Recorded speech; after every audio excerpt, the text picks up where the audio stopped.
Halo teman-teman, perkenalkan nama saya Pratiwi Rizka Laminula dari kelas AB 4208. Good Corporate Governance atau biasa disingkat dengan GCG merupakan seperangkat peraturan yang menetapkan hubungan antara pemangku kepentingan pengurus, pihak kreditur, pemerintah, karyawan, serta para pemegang kepentingan internal dan eksternal lainnya, sehubungan dengan hak-hak dan kewajiban mereka, atau dengan kata lain sistem yang mengarahkan dan mengendalikan perusahaan. Membuat tata kelola bekerja mempunyai 5 jalinan benang teori, yaitu teori manajemen jaringan, teori delegasi, teori interpretasi sosial, sekolah rasionalitas terbatas, dan teori kelembagaan budaya. Nah, adapun memahami hubungan kekuasaan. Yang pertama, kekuasaan negara melalui pemerintahan global. Yang kedua, keadilan arsitektur tata kelola global. Dan yang terakhir, hegemoni neoliberalisme. Komparasi sistem-sistem governance. Munculnya bentuk komparatif dari sistem pemerintahan telah menyebabkan munculnya penjelasan yang bersaing untuk keberadaan mereka. Penjelasan yang bersaing ini berpusat pada faktor hukum dan politik yang telah dikaitkan dengan pengaturan tata kelola yang berbeda, seperti penjelasan hukum, penjelasan politik, perspektif sejarah, dan konvergensi. Perspektif hukum berpendapat bahwa bagi perusahaan, sistem hukum itu penting karena untuk menarik keuangan eksternal, perusahaan harus dapat berkomitmen secara kredibel untuk mengendalikan perilaku oportunistik oleh orang dalam. Beratnya biaya agensi mungkin dibatasi oleh kualitas institusi hukum suatu negara.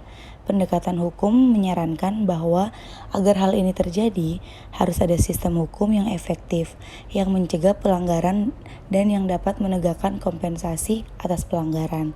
Menurut Dermik, Kuhn, dan Maximovic 1998-2108. Rajan dan Zingales menyarankan bahwa cara lembaga hukum digunakan adalah yang terpenting.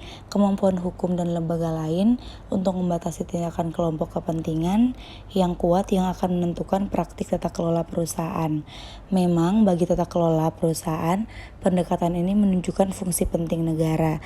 Pemerintah memiliki kemampuan untuk mengkoordinasikan standar dan penegakan bantuan. Oleh karena itu, jika tindakan diperlukan, keinginan politik untuk melaksanakannya menjadi sangat penting.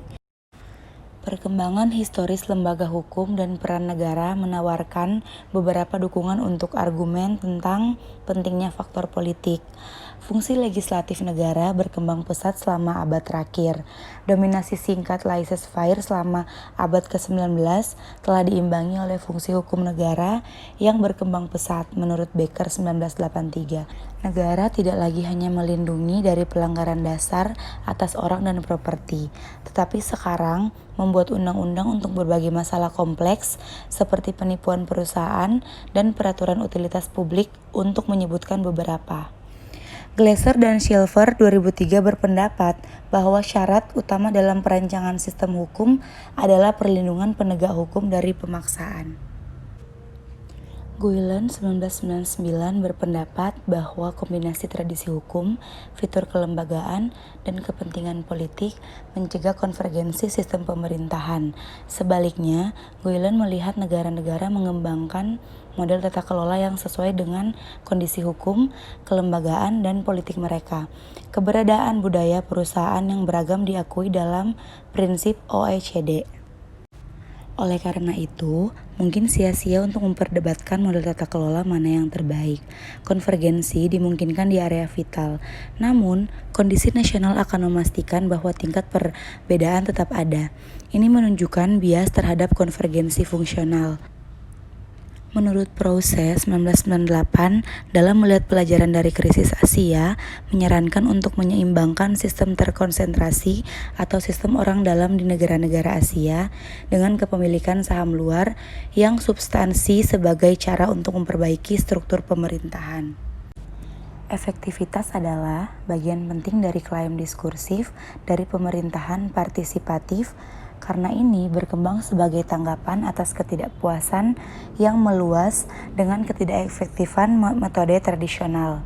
pemerintahan dalam menangani kompleksitas sosial yang berkembang. Namun demikian, meskipun ada banyak kekhawatiran tentang bagaimana keefektifan harus didefinisikan dan dicapai, ada sedikit konsensus tentang istilah-istilah yang tepat untuk membahasnya.